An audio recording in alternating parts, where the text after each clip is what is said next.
Magandang gabi po sa inyo lahat. Kamusta po kayo? Dr. Thank you po for coming here. No, I know, medyo mahirap pagpunta. Bakit? Kasi holiday. Long weekend. And most probably, halos lahat po kayo may mga plano. At yung mga kaibigan nyo rin po, may mga plano para sa inyo. And praise God, kasi kayo po mismo nag-decide na pumunta po rito. Pagpapatuloy. Napalakpakan po natin ang bawat isa. And I truly believe, mga kapatid, na hindi pa halos lahat sa atin dito. 100% talaga na yung okay na umatin dito. Hanggang ngayon pa po ba, nagpipilitan kayo mag-asawa na umatin dito? Nagtuturuan pa rin ba kayo, ikaw may kagustuhan yan eh, di ba? Ikaw pumunta dyan, di ba? Pero ako naniniwala po, mga kapatid, na even before you say yes, or you try to convince your spouse to say yes sa CLB, ang Panginoon po mismo ang may kagustuhan na dito kayo. Ang Panginoon po mismo may kagustuhan na kayong mag-asawa ay magkatabi ngayon sa oras na to para kausapin niya kayo. Ako po, Brother Edmond po, pakilala ko po ang aking pamilya. Yan. Si Aileen po, nakilala ko po sa Singles for Christ. Kaya po, sa likod po ang aking asawa. Pinakamagandang babae po sa lahat po nakilala. Diba? Nandito po siya, year 2000 po.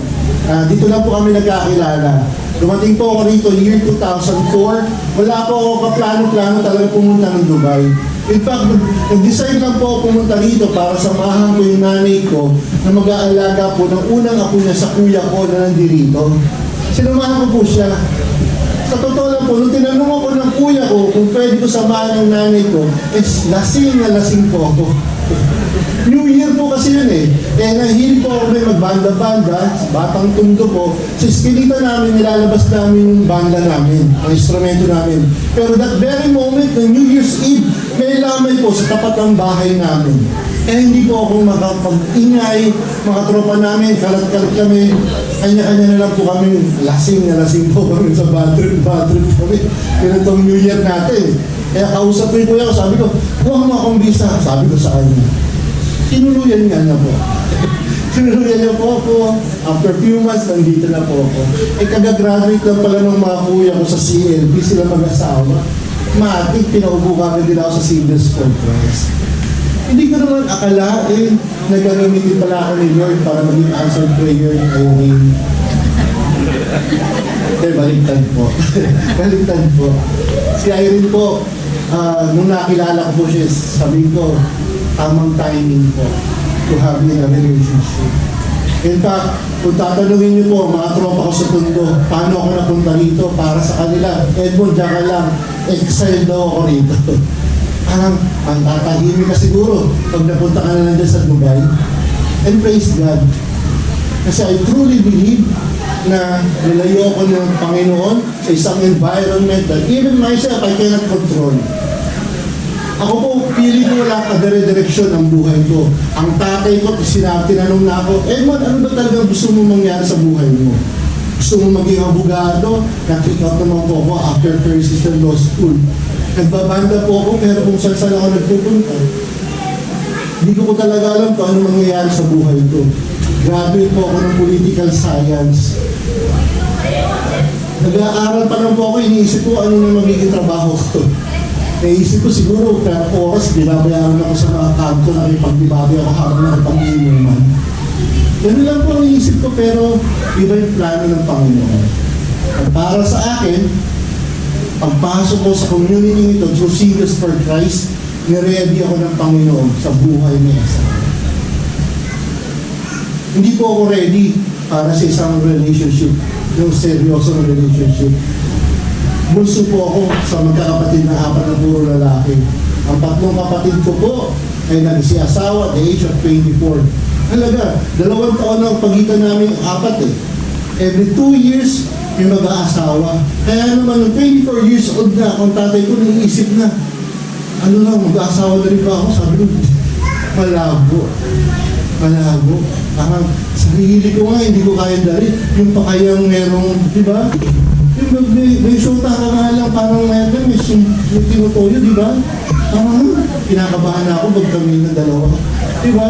Kaya pag medyo seryoso na yung relationship, ginagamit ko na yung mga style na karamihan ng mga lalaki na nabiktima yung mga babae. Ano ba yung madalas sinasabi? It's not you. It's me. Ang ganun, di ba? Parang may mga meron yatang ginamit din yung mga ganun na linyahan. Pero, kung pasok ko po ng Singles Progress, I realized that family life ay isang seryosong bagay. And I truly believe ang Panginoon dinayos niya ang buhay ko bago pumasok sa isang maayos na commitment. And truly enough, nung kami po ni Irene ay mag-GG, mag-God's gift na kami sa Singles for Christ. Our prayers for God help us to build a Christian family. And brothers and sisters, right now, standing in front of you with my family here, kasama po namin yung pangalan namin, si Nathan, na ngayon nagsaserve sa Singles as a Youth for Christ, as household leader. Yung bunso po namin si Eunice, nandun po sila sa isang gathering po ng YFC and Couples for Christ, nagsaserve po siya ngayon doon, kaya hindi namin siya kasama. Then after our talk, susunod po kami doon. Kung titignan ko yung buhay ko doon, parang hindi ko kaya dalhin yung pamilya ko sa ganito. But through the help of God, nangyayari ang lahat. Brothers and sisters, gusto kong balikan yung sinabi ko kanina. Even before you say yes, I think the Lord wants you to be here. At this very moment, mga kapatid, ang Panginoon, siya na ang mismong gumawa ng paraan para maging bahagi ng pamilya niyo. Kasi wala siyang pinagsama na magbumuo ng pamilya para pabayaan lang. Gusto kong matandaan nyo ngayon sa simula ng ating pag-uusap, ang Panginoon na ang gumawa ng paraan para maging bahagi ng inyong pamilya. At ang gusto niya, magkasama kayo, nakikinig ngayon sa mensahe.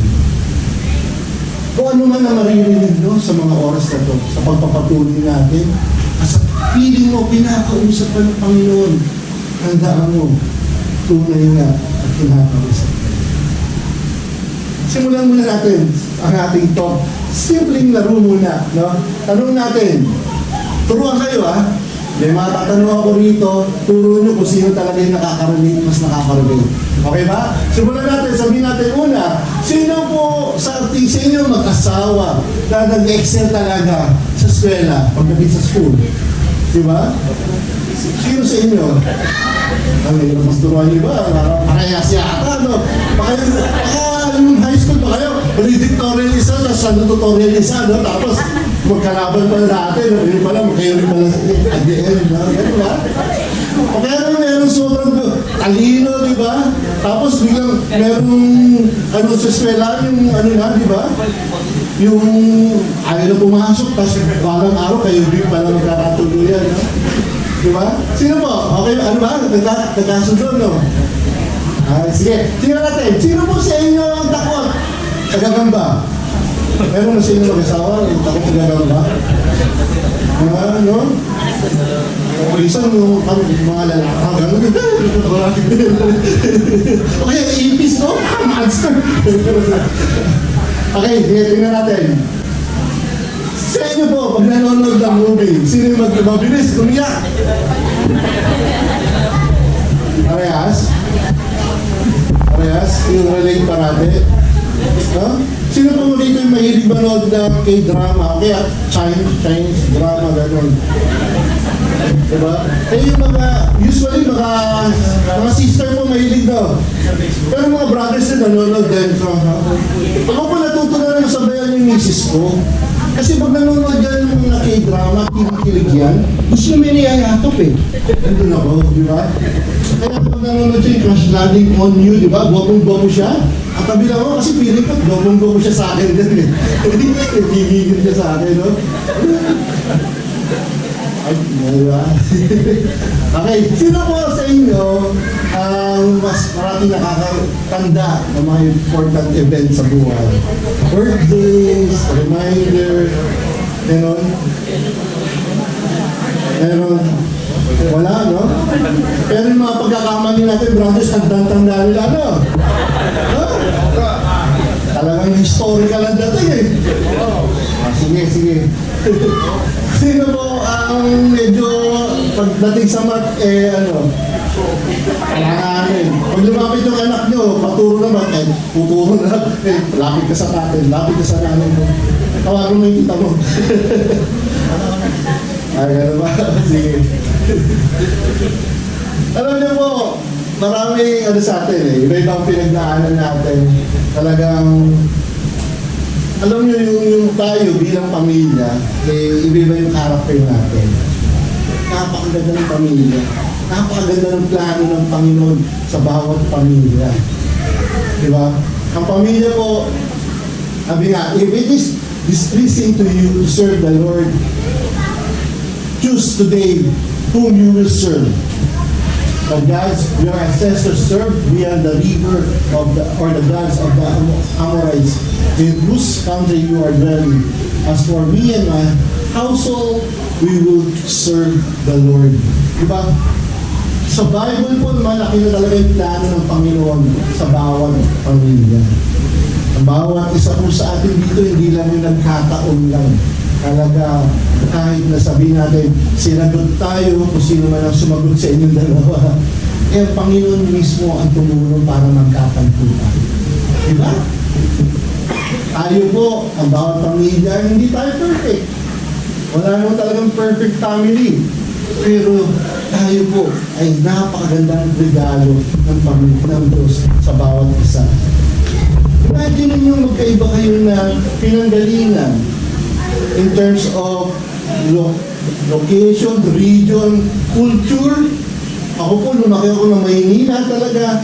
Batang Tondo, kanto talaga ako. Ang napangasawa ko po ay laking Pangasinan. Pagkatapos po niya mag-aral ng college, pumunta na po siya ng Dubai. Nakilang beses lang daw siya nakapunta sa Maynila, pero hindi po talaga siya nakatira ng Maynila. Diba? Tapos parehas po kami bunso. Diba sabi na mag-bunso raw, ang hirap magkasundo. Meron po ba dito parehas bunso? Kami parehas bunso. Kaya, nasanay kami sila, ilan sila magkakapatid, 7. Kami po, 4. Parang nasanay kami na mayroong mag-aasikaso sa amin, mga kuya, ate namin. Diba? Tapos ano pa ba? Iba-iba yung orientation natin. Iba-iba yung kultura. Diba? Pero imagine, paano nagkakasundo ang bawat isa? Diba?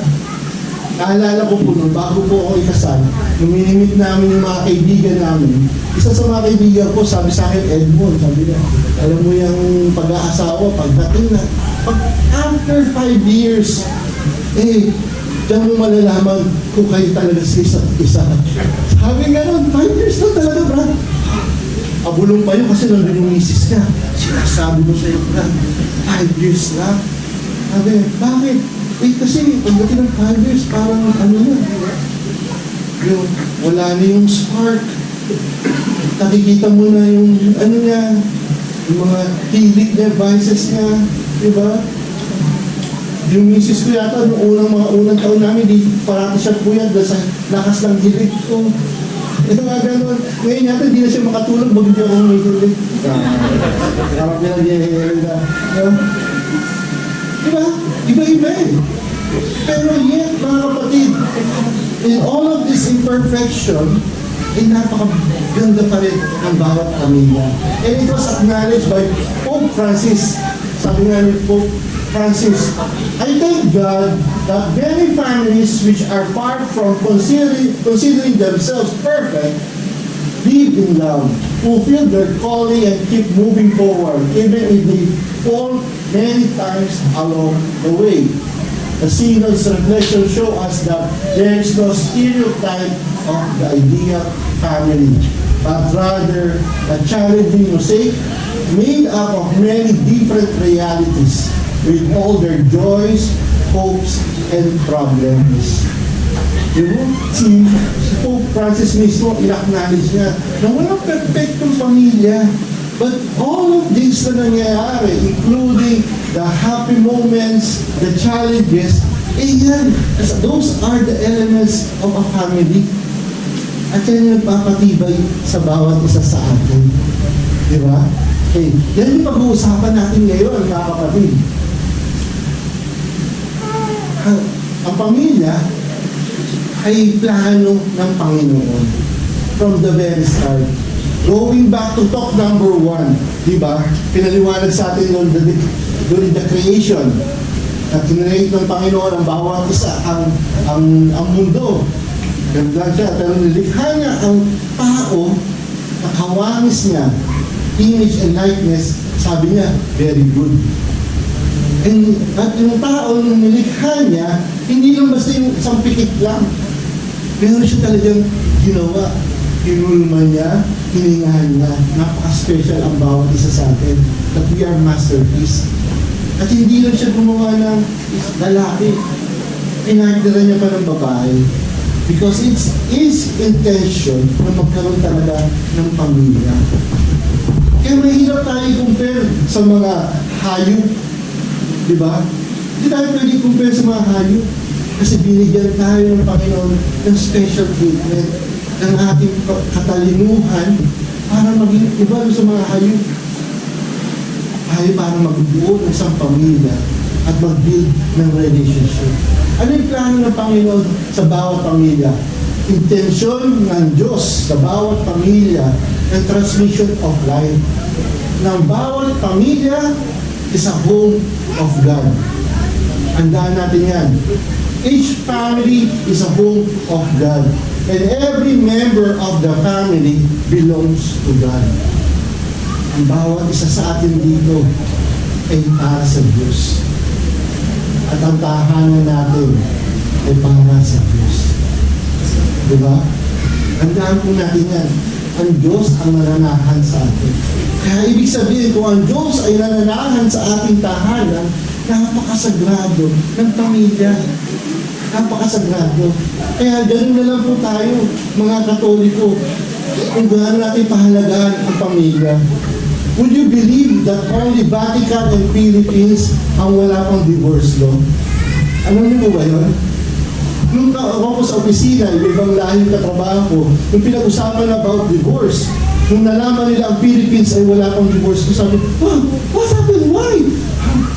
Ganun ako. May kasalanan ba ako? Kasi tinanong nila ako, tapos inaaway nila ako, dinilibagay, paano ba ganito na dami, ganun, kawawa yung pamilya. Wala naman ako sinasabi, nabalitaan lang nila. Kasi sa mundong ito, ang divorce ay para isang normal na bagay na lamang sa pamilya hindi nagkakasundo. But for the Philippines and Vatican, tayo pinapahalagan pa rin natin ang pamilya. Because we truly believe that a family is a home. Amen? Amen. At ang pamilya, binubuo ng tatay at ang nanay. We are created to reproduce, to multiply. Diba? In our biology class, naalaman natin yan, asexual and sexual. Yung asexual, ano yun? Diba? Parang bulatin. Ganun ba tayo? Nung mabubuhay tayo, magpuproduce ka ng sarili mo lang. Ang bulati, pag hinati mo sa gitna, ito mo magiging dalawang bulati. Tama po ba? Huwag nila lagyan ng asin. Tripan nyo yun. Ganun na lang ang dami natin. Nangingisay-ngisay ka, di ba? Pero pag hinati mo siya, yung dalawang mag-straight yun. Magiging dalawang bulati. Kaya hindi. We need a partner to reproduce. Pero kung sa inyo puputulin ang braso, hindi ako nga, tutubo yung mamaya. Di ba, magiging isang tao? Wala. We are created to have a partner, babae at lalaki. Yan ang plano ng Panginoon. Kaya para sa atin, sagrado yun. Sagrado yun. Di ba? And we're not creating a family na ang mga anak natin ay aso, pusa. You know? Of course, kami na aso kami. We consider part of our family. But when we say family, yung mga anak natin, that we reproduce. Amen? And ang pamilya po ay dahil tayo natututo. Ang mga bata natututo. At i-train natin mga leaders. Of course, we have schools. We have education institutions. Diba? Para matuto tayo. Training centers. But first and foremost, ang bata natututo sa bahay nila. Amen? Tama po ba? Halos lahat tayo dito, lumaki. Mga batang no dirty. Alam niyo po ba yun? Mga batang lumaki sa no dirty. Dirty! Diba?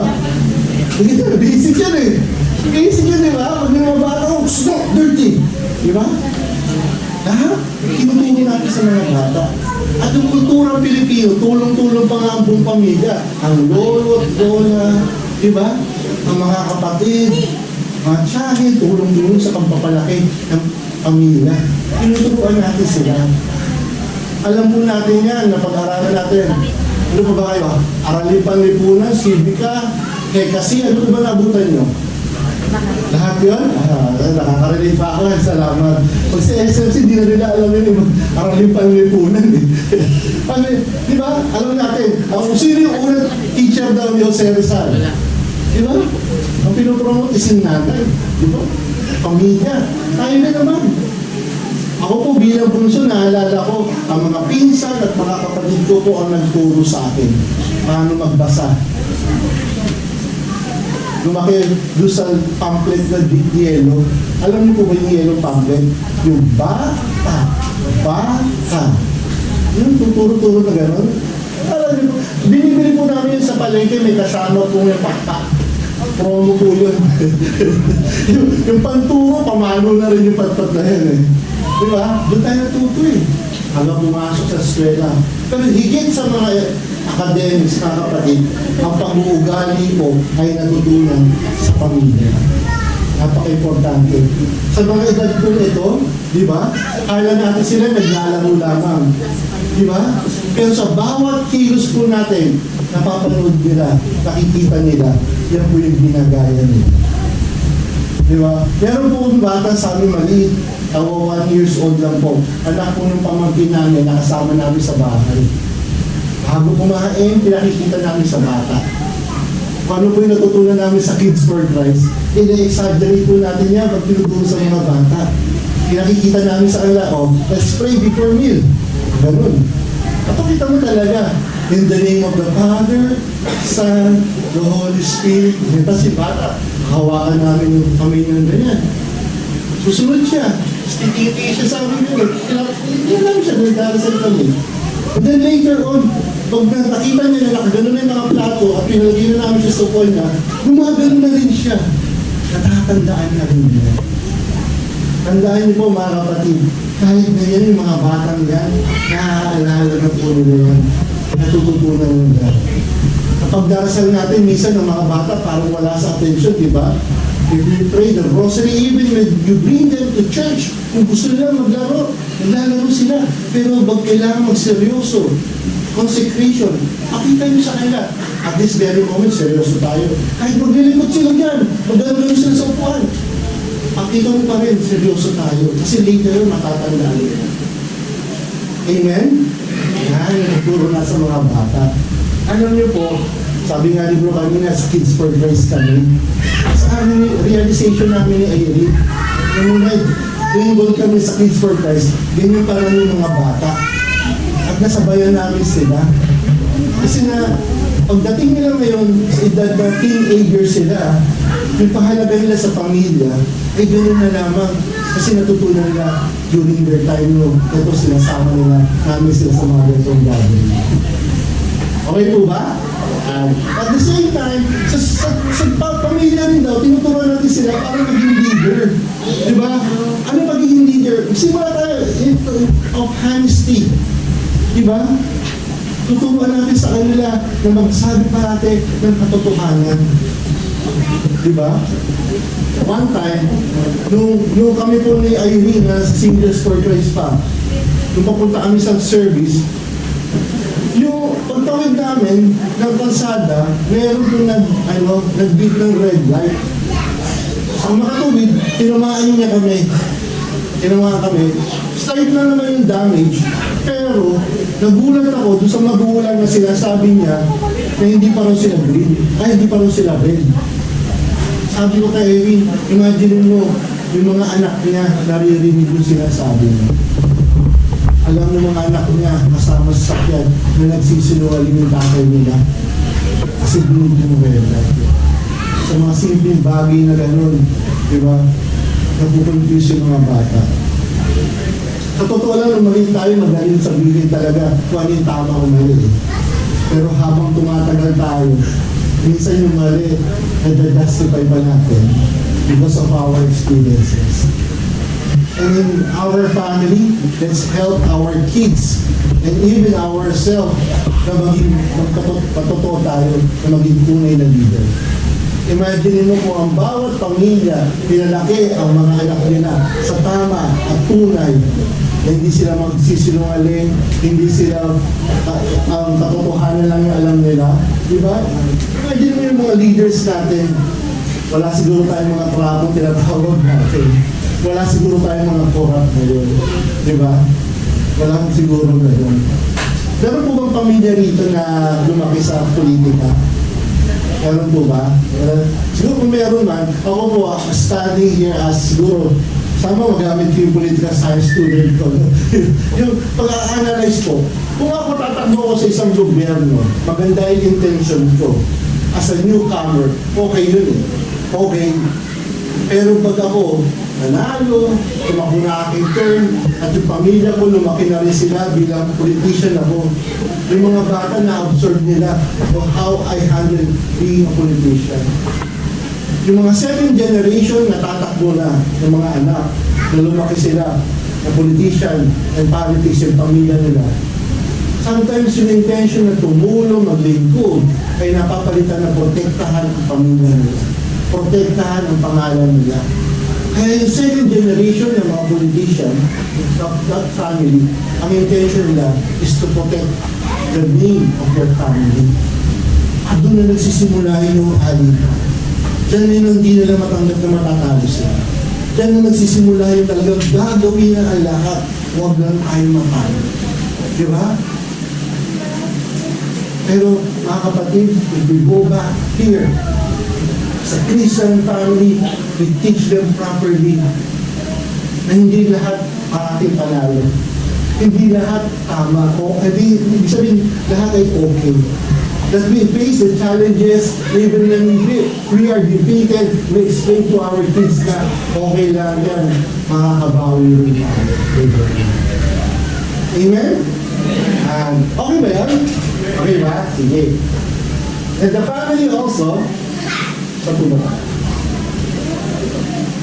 Sa baba po ba? Oh, ayan, yan. Okay, yun. Yan. Next, ang plano ng Panginoon, ang bawat pamilya ko is a domestic church. Diyan natututunan ng mga bata na tayo ang paglapit sa Panginoon. Bilang mga magulang, pinapakilala natin ang mga anak natin sa Diyos. At ganoon din, ang Diyos ang pinapakilala natin sa ating mga anak. Obligasyon po natin yung bilang mga magulang. Tayo po, mga tatay, kaya nga tayo tinawag na padre de pamilya. Ibig sabihin po, tayo po ang mga padre sa pamilya natin. Amen? Kaya tayo padre de pamilya. And this one thing talaga, papasalamat ako sa Panginoon sa paghahanda niya sa akin bilang buhay may asawa. That is, during Singles for Christ, I realized that ano yung role ko pag nagkaroon ako ng pamilya.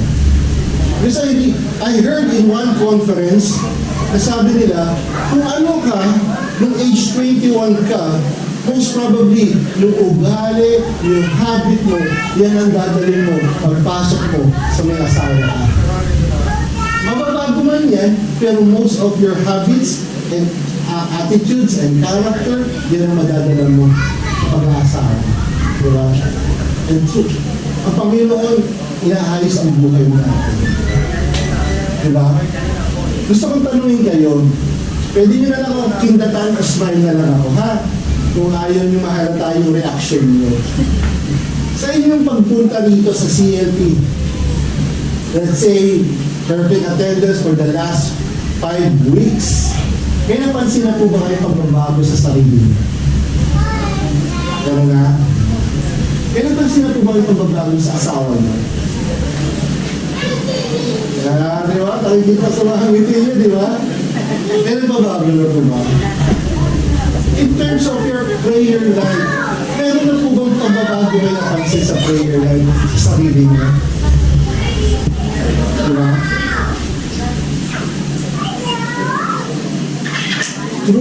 Throughout these 5 weeks po ito, nagyayaan po ba kayo para magsimba? Na yung dati hindi nyo, talagang hindi naman yung linggo-linggo nagsisimba. Ngayon po, ano nyo po ba magsimba? O kaya naman bago magkumain, magdasal? Personally, in your prayer life talaga, that you have sit in front, o kaya, ano man, nakaluhod man kayo, at kinausap nyo ang Panginoon na nakakalayo ng pag-uusap. Do you believe that the Lord is now working in your life, in your family, in your relationship? Amen? Tunay nga po, Panginoon, ang may dahilan bakit tayo nandito. Amen? Palapakan natin ang Panginoon. Kung gano'n, mga kapatid, lalo na po sa mga lalaki, tayo po ang magdadala sa ating pamilya, sa ating Panginoon. Tayo po, Padre de Pamilya. Kung siguro naging hindi ko masabing kultura nakasanayan na pagdating ng pagdarasal, ay trabaho ng mga babae yan. Tama po ba?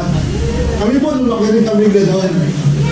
Kami po, sa eskelita namin sa Tondo, yung kasikatan ng PBA, kahit na may kanya-kanyang TV yung mga kapitbahay, gusto po ng kapitbahay namin, sa bahay namin nanood. Kasi sarap nanood ng PBA pag magkakasama. Tama po ba? Asaran. Pag San Miguel, Ginebra, Great Taste pa, naglalaban, talagang kantsawan. Pagdating po ng halftime, labas lahat ng kapitbahay ng tropa. Sarado bintana, pintuan, kasi magro-rosaryo kami. Ang nanay ko po, set up na gano'n, magro-rosaryo kami. Halftime eh. Kami naman magkakapatid, lalo na magkikita yung laban. Gagawin naman, matapos sa tuba. Matapos sa tuba. Kaya pagkatapos ng rosary namin, pagbukas ng bintana na pintuan, eto na naman yung mga tropa. Road na naman ng basketball. Yung upuan namin, yung nagiging 3-layer yun eh. May nakaupo sa sahig, may nakaupo sa sopa, may nakaupo sa sandalan ng sopa at asaran. Every time na time out, sa labas, nag-aasaran, pasok na naman. Pagkatapos ko yun, alis na yung mga kapitbahay namin, kulang na po yung chinelas namin sa bahay. Tinangay yung mga chinelas namin. Ang saya! Pero ang nanay po namin, you make sure na nagdarasal kami ng rosaryo sama-sama. Sama-sama pa rin. Ang tatay ko, naalala ko, nagtataya siya ng hayalay. Mahayalay nun, sinasama ko siya doon sa kanto namin. Nagsisimba kami, pero nung nagtayo yung kuya ko, sumali sa sakristan. At siguro high school siya, o elementary, sinasamahan siya ng magulang ko, ng tatay ko, pag nagsaserve siya sa simbahan. At kahintay-hintay ng tatay ko, nakasalumuhan niya yung mga magulang din, yung mga anak, na nagsaserve sa sakristan. Nagkasundo sila na gumawa ng isang organisasyon. Mga parents daw ng mga sakristan. Since tumatambay naman sila sa simbahan. At tatambay nila, nagkaroon sila ng organisasyon, nasama sila sa isang grupo katulad ng Couples for Christ. Parish Couples in Christ. Diba? Invitation. Basta yung naging grupo nila, naging active ang tatay ko rin. Nung naging active ang tatay ko, bigla nilang nagkaroon kami ng para Bible study, Bible sharing, tinatawag na kami every first Sunday yata, dapat alas 7 ng gabi nandun kami sa bahay para magdarasal na rin sabay-sabay. Yung tatay ko na yun, after nun, naging active siya sa lay ministry. Naging active siya, naging elder siya sa lay ministry. Bakit ko pinakwento ko? Ang nanay po namin, wala siyang tigil. Kahit na kami magkakapatid, tatay ko, wala kami interes sa mga ganyan. Sumasama lang kami, the stage na gusto magsimba. Pag sumasama kami sa mga charismatic ng nanay ko, natutulog kami ng tatay ko, habang nag-praise the Lord sila. Pero nung tatay ko na naging active, dala-dala nila ang buong pamilya. At ang tatay ang naglingkod sa Panginoon, dala-dala niya na ang buong pamilya niya. Tandaan natin yan. At ako naniniwala, habang meron isang miyembro ng pamilya nagdarasal, lumalapit sa Diyos, napakalaking pag-asa para ang buong pamilya ay lumapit sa Panginoon. Amen? Yun ang storya sa amin. Nung tatay ko na naglingkod, dire-diretso na yung pamilya. So, napaganda ng plano ng Panginoon, di ba? Na ang pamilya mag-multiply, sagrado, ang bawat pamilya ay doon natututo mga bata, natitrain para maging leader. Ang bawat pamilya ay domestic church. Pero bakit hindi nangyayari ang plano ng Panginoon sa bawat pamilya? Diba? Una-una mga kapatid, kasi ang Panginoon mismo, nawawala na siya sa pamilya. Ang Panginoon na nagplano at napakaganda yung plano niya sa pamilya, siya mismo nawawala ng halaga sa bawat pamilya. Ang mga magulang, hindi na umaasa sa grasya ng Panginoon. Pagpapalaki sa mga anak, hinahayaan na nila kung sino-sino pagpalaki. Umaasa sa psychology, di ba? Umaasa sa, pasok lang natin sa katikisin niya, matutunan rin yung Diyos. Okay na sa atin yung anak ko, kung na ako. Di ba? Okay na, makita ko yung anak ko, nagsiserve sa simbahan. Di ba? Pero, package yun eh. Buong pamilya tayo. Yung bawat mag-asawa, nakakalimutan na natin yung role na natin. Ang tatay, ay the head of the family. In Ephesians, the book of Ephesians, a letter po to the Ephesians, sabi niya, ang mga tatay, the head of the family, ang mamahal niya sa asawa, to give up and give his life sa kanyang asawa tulad ng ginawa ni Kristo sa kanya sa simbahan. Inalay niya ang buhay. Diba? Tayo mga lalaki, ganun tayo. Kaya ba natin alay ang buhay natin para sa pamilya natin, sa asawa natin, katulad ng ginawa ni Kristo para sa atin? Ganun daw yun. At ang asawa, ganun din. Pagsuporta sa ating asawa, di ba? Pag-submit sa decision sa lahat ng gawain. Head of the family, and we have our spouse to support us. At hindi ibig sabihin nun, mga kapatid, na puro lalaki na lang yung nag-decide. Di ba? Hindi yun eh. Ang ibig sabihin dito is within your decision as mag-asawa, yung tatay ang nagdadrive. Di ba? Pwede bang yung driver at conductor sila parehas nagdadrive? Hindi eh. Di ba? But I truly believe sa bus, yung dalawa ang nag-decide. Yung conductor at saka yung driver. Tama ba? Hindi mo pwede sabihin na importante lang yung trabaho ng driver. Yung conductor niya, taking care of all the passengers. And I truly believe, gano'n din ang pamilya. Habang nag-drive ang tatay, nagsiset na direction niya, yung conductor naman nag-take kung pangangailangan ng mga pasahero. Ang tatay ay haligi ng tahanan, tama mo ba? Haligi ng tahanan. Ano ibig sabihin ng haligi ng tahanan? Foundation. Kaya bang ang tatay andyan, pakiramdam ng bawat pamilya ay secured sila na andyan yung tatay ko. Nararamdaman ba ng mga may anak dito na pag andyan kayo sa bahay, yung mga anak nyo pang feeling nila secured ako? O pag andyan ka sa bahay, hindi haligi ang tingin sa'yo, kundi agil. Nandiyan naman si tatay, ang kala. Ganun ba? Diba? Ganun tayo mga tatay, bang andyan tayo sa tahanan, ang bawat miyembro ng pamilya, they feel secure. They feel comfortable. Andyan ang tatay. Diba? Kung ang tatay ay haligi ng tahanan, ang nanay ay ilaw ng tahanan. Hindi tayo radyo. Diba? Ang ingay ng nanay mo, di ba kung sinama mo yung volume yan? Ganun, di ba? Pag sinabing ilaw ng tahanan ng mga nanay, ano ibig sabihin nun?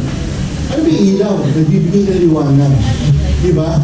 Sa oras ng kadiliman, yan ang liwanag natin. In times of confusion, struggles, challenges, ang nanay ang nagbibigay ng liwanag sa bawat isa. Napansin niyo po ba, pag nag-aaway yung mga anak, gusto ng mga anak nito, o kayo, nung lumalaki kayo, di ba? Pag nag-aaway kayo, ang tatay sasabihin, magpati kayo, di ba? Kung hindi, gano'n lang, di ba? Pero ang nanay, ano nang nangyari? Sige, hayaan mo kakausapin ko siya. Di ba? Ganun yung pagiging ilaw ng tahanan. Kaya nga raw yung mga lalaki, ano sila parang wala raw about emosyon. Parang gano'n lang, di ba? Decision lang tayo. Focus tayo Pero ang mga nanay raw, emotional sila. Pag kinunbay mo yun, napakagandang combination. Di ba? Imagine mo, kung ang tatay, emotional lang din, at nagsabi ng nanay, mahal, wala na tayo pambili ng Diyos. Ang gagawin natin, gagawin. Ano pa makapagsabi? Gagawin na yung tatay, di ba? Di ba? Pero, amin natin, mga sisters, di ba pag magsabi kayo yung problema sa asawa nyo? Gano'n. Minsan nag-iisip kayo, ano ba? Di ka ba nag-aalala? Di ba? Ginano ba kayo? Di ba kayo Di ba kayo natatarantang? Gusto niyo ba matarantarin kami? Gano'n? Ibig sabihin na wala kami reaksyon, na wala na kami pakialam. Concern kami. Pero hindi lang kami nagpapanik. Tama ba? Oo. Pag may problema sa bahay, kung hindi ito ilaw, di ba? Kung hindi lang ilaw yung mga misis natin, ano ba? Pagka mo na yung gano'n. Papalitan ko yan. Huwag ka mag-alala. Di ba? Papalitan ko lang yung kumbina. Pag nakita ko yung misis ko, nagsiset up ng ano, siya rin papalit. Ako nung papalit ng gano'n, di ba? Kasi kami mga lalaki, i-read kami para mag-focus sa isang bagay. Di ba? Ang mga misis natin, they were created to do multitasking. Tama ba? Kami mga lahat, kaya rin namin multitasking. Pag sinabi namin kailangan mag-focus dito, mag-focus. Sa mga nagdadrive po rito, mapapansin ko po, ang mga lalaki pag nagdadrive, minsan di namin yung pinag-uusapan. Minsan, ako, pag nag-uusap kami ng misis ko, papunta kami somewhere, bigla kaming mapupunta sa pisina ko, papunta ng bahay. Kasi nakikinig ako sa kanya, alam ko, matik Ito yung dinadaanan Pero mapansin niyo, sa mga nagdadrive po ng mga misis, sabi nga rin sa Survivor, tsaka yung mga Amazing Race, pag ang mga babae rin ang nag-drive, sila pa yung nauuna sa race. Kasi, yung mga babae, kaya makinig ng instruction habang nag-drive. Kaya pa mag-makeup niya Samantala ng lalaki, tumigil na ka dyan! Tama ba? Ang mga lalaki, pag tumingin ng mapa, 3-dimensional. Pero ang miss, pag tumingin ng Google Map, hindi ko daan! Hindi ko alam dito! Di ba? Ganun daw Pero pag pinagsama mo, ang katangian ng lalaki ang babae, napaka-perfect. They complement each other. Amen? Amen. Yan yun. So, mga kapatid, ang Panginoon, tandaan rin natin, ang bawat pamilya, tahanan ng Panginoon. Diba? Bakit hindi nangyayari yung plano ng Panginoon sa bawat tahanan? Kasi ang Diyos mismo, parang wala na siyang lulugaran. Wala na siyang lulugaran sa pamilya. Ang pamilya raw, nawawala ng importansya. Katulad ng sabi ko kanina, ang divorce parang nagiging normal na buhay na lang yun ang pagsasama. Minsan nga, subok muna. Live-in muna bago tayo magpakasal. Subukan muna natin yung chemistry natin. Kung oxygen ka, hydrogen ako, okay yung tubig natin. Diba? Subok muna. Diba? Natatakot sa commitment. Kasi, hindi ko naman masisir, maybe pare silang produkto ng broken family rin. Diba? But if we realize na ang bawat pamilya hindi perfecto, but it's a decision, diba? Maayos natin ang lahat natin. Amen? Ang pamilya ko, sinasabi nila na both sex, diba? Pag ano sila, lalaki sa lalaki, magkaroon ng pamilya. Yung mga anak nila, mga aso, diba? Pwede ba? Okay na po. Tawagin nyo na lang yung ano, pero tayo mga Katoliko, sagrado ang pagturing natin sa pamilya. Kasi yan ang nagkatalaga ng Panginoon. The family is under attack of evil forces. Sa totoo lang po, ang atake ng kalaban sa Satanas ay ang bawat pamilya. Masira niya lang ang bawat pamilya, napaka-successful naman. Masira niya lang ang relasyon ng bawat isa at maturuan niya lang ang mga anak magrebelde at ang mga mag-asawa mag-away, napaka-successful niya na. Kasi yung epekto niyan, resulta niyan sa komunidad. Imagine mo, kung sino yung mga gumagawa ng krimen, mostly yung mga frustrated to have nice family. Tama po ba? Kaya tayo dito mga kapatid, ang gusto sabihin sa inyo ng Panginoon, protektahan natin ang pamilya natin. Because we are being under attack. And this world is showing to us right now na ang pamilya hindi na katulad ng plano ng Panginoon. This world is introducing to us a different way of raising a family.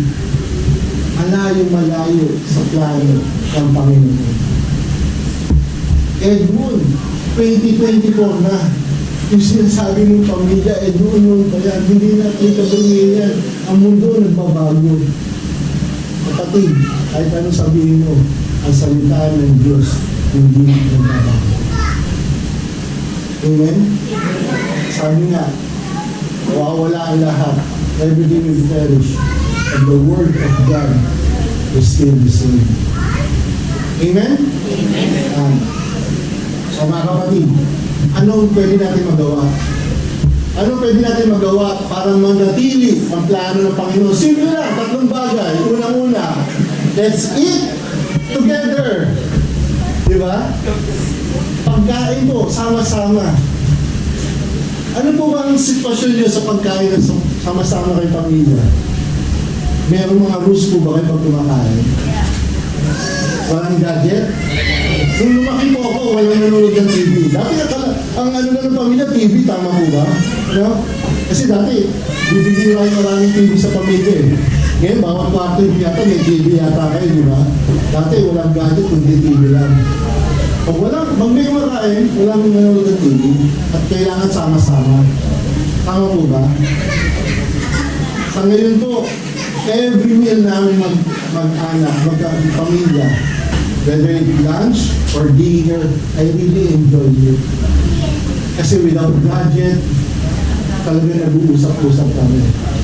And every time I hear my kids, sila mismo nag-start ang conversation, kamusta yung araw mo, kamusta yung exam mo, nakikinig lang ako, parang ako tuwan-tuwa. But sa totoo lang po, nagsimula kami ng puro saway pa rin. Nung malilid sila, no gadget, ganyan, kumain ng mga ayos. Kahit kung tinatamad kumain, kailangan mong binsingin, umupo ka dyan, sabay-sabay tayo magdarasal. And after a few years, ito na yun, pinapahalagaan na namin ang pagkain sa bahay. Simpleng bagay lang po yan. Simpleng bagay lang yan, pero napaka-importante. Imagine nyo, if you will eat together every day, it means that you have a family time every day. Like 30 minutes or even 1 hour family time without any distraction. Okay ba yan? Okay po ba yan? Kung hindi nyo man nasisimulan yun, slowly po. Kung especially, bag lalo na mag-teenager ng mga anak nyo, nahihirap na hatakin, try nyo pa lang, unti-unti po. Unti-unti. Okay po ba? Pray together. Let's pray together. Marami sa atin, nagsisimula pa lang magdasal, matuto. Even you can say, hindi ako marunong magdasal. But still, you try. Hindi mo naman kailangan talagang magaling eh. You just be true to yourself when you pray. And when you pray, samahan natin ang ating pamilya. Sama natin. Simula yun sa pagkain. Bago magsimula, say the grace, di ba? Bless us, O Lord, di ba? Pwede natin kabisado. You can print it and put it sa inyong kainan. Di ba? At ganoon din, and we schedule yung time nyo para magsisimba. Diba? Sama-sama tayong magsisimba. Galing niyo po ang pamilya nyo. Kasi a family that prays together, stays together. Okay po ba yun? Ayan. Apart po tayo, magdasal po tayo. Sama-sama po. Sama-sama. Kami po, pagka umalis po kami pamilya, pagsakay namin sa sakyan, paglabas po namin ng highway, yung panganay po namin maglilid na kagad ng dasal yun sa pamilya. And then before we start yung meal namin, magdarasal. But again, nagsimula rin kami ng maraming saway, maraming bilitan. Ayan. Yung mga anak po namin, na kahit na po kami, coordinator ng Kids for Christ, nung dahil sila kaliliit, every month, kailangan namin sila i-convince na kailangan lang natin ng Kids for Christ. Di ba? Pero after ba ng Kids for Christ, tuwan-tuwa naman sila. Ganyan, dami activity. Again, following month, kukonvince mo na naman sila, why we need to go there? Ganun naman. Pero, ganun naman, tutuwa naman sila. Kasi tayo po mga magulang na nag-design. Amen? And of course, yung pangatlo, kaya eat together, pray together, and then love one another. Having a family and having God's plan in our family is a decision. Love is a decision. Balikan ko yung sabi sa akin ng kaibigan ko, after 5 years, Edmund, mawawala ng kilig mo. Tama po ba? Diba? Pero kami po 18 years na, at parang kinikilig pa rin ako. Decision siguro yun. Diba? It's a decision. There are moments na talagang parang gusto mong mag-give up. During our first years ng marriage, I realized talaga kung ano yung battle namin na Erin. Sa Singles for Christ pa lang po, na-realize ko na paano kami mag-away, hindi pala ubra rin yung sigawan. Sabi ko nga, di ba, pag ako nasa isang relationship, parang ayoko yung seryoso eh. At sa political science, may hindi po makapag-debate, dinadaan ko po sa sigaw. Dinadaan ko sa init ng ulo. Kahit ako alam ko may kasalanan later on, napabaliktad mo. Parang talent yata ng mga lalaki yun. Pero nung kami na ni Aileen, yung unang pag-aaway namin, siya po yung nagdadrive, at ako po'y sigaw ng sigaw, nakaganon lang siya. At pag traffic, titingin na sa side mirror. Hindi ako kinakausap. Hanggang napagod na po ako, tumigil na ako. Sabi ko, hindi pala umubra yung ganitong away dito. Ang hirap kaya kung hindi ka kinikibo. Tama ba? So, bumaba ako, pag-uwi ko, tahimik. Kinabukasan ko, nakita ko yung mahabang email. Parang narinig yung boses ni Erin habang binabasa ko yung email. Sasagot naman ako, please see my response in red. Sabi ba? After a while, please see my response in green. Ang muna yung email namin. Ganun din. Kung paano kami mag-away sa YUM. Yahoo Messenger. Napapatayo pa ako eh. Diba? Problema tayo pa lang ako. Nagkasunta ka agad. Diba? In real life, sa harapan, hindi siya sumisigaw. Pero sa ang keyboard warrior pa rin ba? Kalabang ko. Di pa ako tapos magpaliwanag, ang bilis na niya. Iski lang yun, ganyan-ganyan lang. Diba? Di ba na-realize na ganun pala kami magtayo ng asawa ko? Diba? And then later, for how many years na, marami na kami napagdaanan ng away. Yung away namin yun, yung dati kung mangyayari ngayon uli yung dati, matagal na away, ang nangyari ngayon parang wala na. Bihira, magtalo, at alam na namin yung kondisyon namin sa isa't isa. Pero sa sarili ko po, kapatid, ito yung naging pamantayan ko. Since nung kami kinasal, and I believe that we are one, makita ko lang yung asawa ko na umiiyak, it's enough for me to say sorry. Kahit sino may kasalanan sa amin. Kahit ako, kahit siya, kung sino man may kasalanan, Hindi na importante kung sino ang may kasalanan. Ang importante ay meron ng pakumbaba.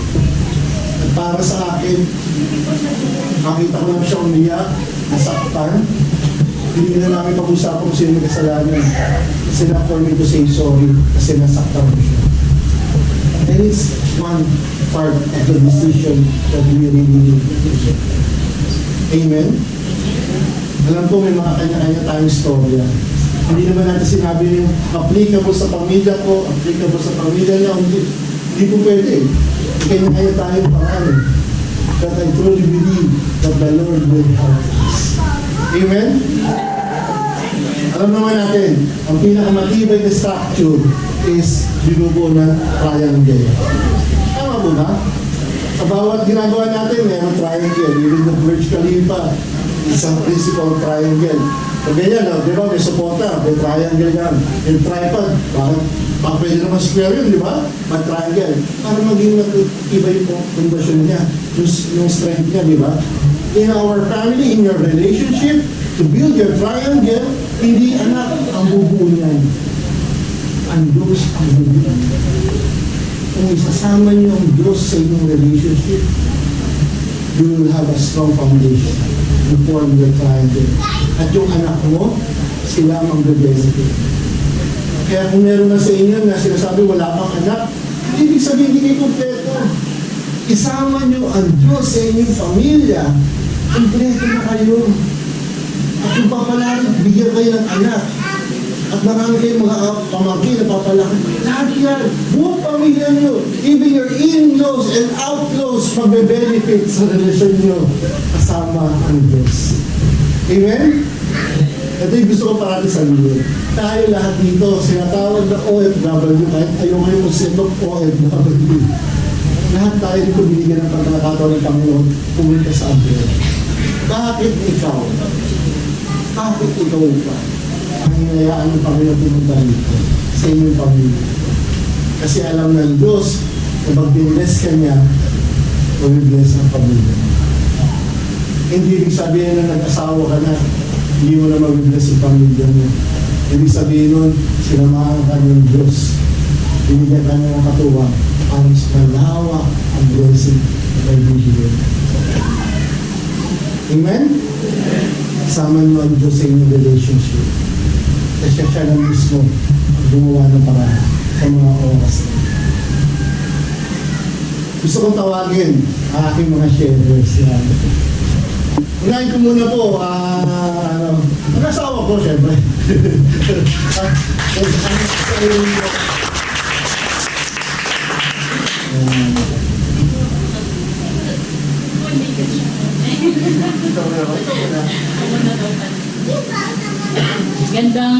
Magandang gabi po sa inyo lahat. Ako po si Irene. Nakilala ko si Edmond 2000. Hindi na matandaan eh. Nag-join po kasi ako ng Singles for Christ 2000. Sabi nga niya, tagal ko na daw nagdadasal eh. Kasi nauna po ako nag-join ng Singles for Christ. Tapos siya naman, nag-join siya ng 2004. And ayoko po talaga magkaroon ng boyfriend ever since. Pagdating ko po dito, ang hinanap ko talaga is community. Kasi ayokong mabuhay ang hirap mabuhay nang wala yung family dito sa Dubai. Bunso po at mama and papa's girl din po. So, hindi ko talaga kakayanin mabuhay dito nang wala sa community. So, the first thing talaga na hinanap ko is to join Singles for Christ. And praise God, kasi doon ko po nakilala si Edmond. Lagi ko po sinishare talaga to na grasya ng Panginoon. And truly, sabi nga ng papa ko nung buhay pa siya, sana ang maging asawa mo, hindi naninigarilyo. Kasi ayoko siya naninigarilyo sa tabi ko eh. Yun talaga yung sinabi niya, sana makahanap ka ng asawa na hindi naninigarilyo. And truly enough, isa lang yun sa mga characteristics na talaga nagustuhan ko sa kanya. And ang pinakauna-una is napakalalim po kasi ng niya sa Panginoon. Praise God kasi binigyan ako ng God's gift na hindi ko hahatakin sa community or pagsisimba, pero siya talaga yung nagdadala sa kanin. nasabi na rin po niya kanina, ang talagang dasal namin ever since na mag-GG kami is to really build a Christian family. And praise God, grasya ng Panginoon, ang aming mga anak, laking Kids for Christ, laking mga ganyan po, mga tumatakbo lang po sa ganyang mga gatherings ng Couples for Christ. And because of Kids for Christ, because of the ates and kuyas na nilulook forward nila sa mga assemblies, our kids right now are really serving the Lord, sa YFC, na truly, yung happiness nila, yung joy nila in serving, andoon. And napakasarap po talaga mag-serve together as one family. Ang lagi namin is, for me and my house, we will really serve the Lord. And hindi po namin kakayanin to ni Edmond ng kaming dalawa lang. Ang lagi po namin sinasabi talaga, wala naman pong school for the maging mabuting magulang. Hindi naman po tayo tinuturuan ng university para maging mabuting magulang. And thank you for the Couples for Christ kasi dito talaga sa mga teachings, sa lahat ng mga pinagdadaanan, sa mga sharings na naririnig, doon po talaga yung nagkakaroon kami ng opportunity to be the best in our sa pagpapalaki ng mga anak namin. Yung nabanggit kanina na eating together, pray together, love one another. Unti-unti lang po talaga namin nagawa yun. Hindi po siya madali. Process din po siya, kagaya po ng mga families na normal. Pero sa awa at sa grasya ng Panginoon sa amin ni Edmond, eto po kami ngayon, living witness. Sa dami ng mga pinagdadaanan po namin mag-asawa, nakatayo pa rin, nakangiti, at sinasabi namin, nagtitiwala sa Panginoon talaga na, Lord, you are always in control of our life. And we are really grateful of having this Christian family that you have gifted to us. Ayun lang po, maraming salamat, and sa akin talagang grasya ng Panginoon na si Edmond po yung binigay sa akin. At ang aming mga anak po, ang aming mga precious gift na sinasabi po namin. Yun po, maraming salamat.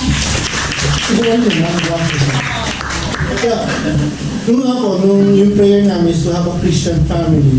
When we started, yung unang taon po namin, nabuntis na po kagad siya. Piling namin, Boracay baby. Ganun lang yung honeymoon namin. Naging regular yung mga pag-check up, yung mga punta-punta namin sa doktor. Still, yung 8 weeks, around 35 weeks, biglang iba yung sabi ng doktor. Kasi ang taas ng BP niya, yung time na yun. And then parang sabi ng doktor, kung hindi bababa yung BP niya, isasasabihan siya immediately. Bigla akong napaisip na parang, mentally hindi kami ready, financially hindi kami ready dahil wala kaming insurance, recovered insurance. Talaga hindi ready. During that time na pinahiga siya, minomonitor yung contraction and the BP niya, nagdarasal ako. Then after a few hours, bumaba na yung BP niya, pero in-schedule na siya for cesarean following week. Sabi ng doktor, at least i-wait namin yung 36 weeks Kasi sabi nila, para magkakumpleto na, kasi pag 35 weeks, mas napatindi yung magiging support doon sa bata. And thank God, kasi after a week, punta kami sa schedule ng hindi naman tumaas yung BP niya that week, kami monitor yung BP niya, naging maayos. During that time, the schedule for cesarean, yung ina-expect ko bilang tatay na congratulate ako ng doktor na that you have a healthy baby. Hindi. Ang tumawag sa akin yung nurse, pinamadali ako, pumasok daw ako ron. Pagpunta ko ron, kung saan siya nanganak, wala na si Irene, dinala siya sa recovery room na minomonitor yung BP niya, taas yung BP niya.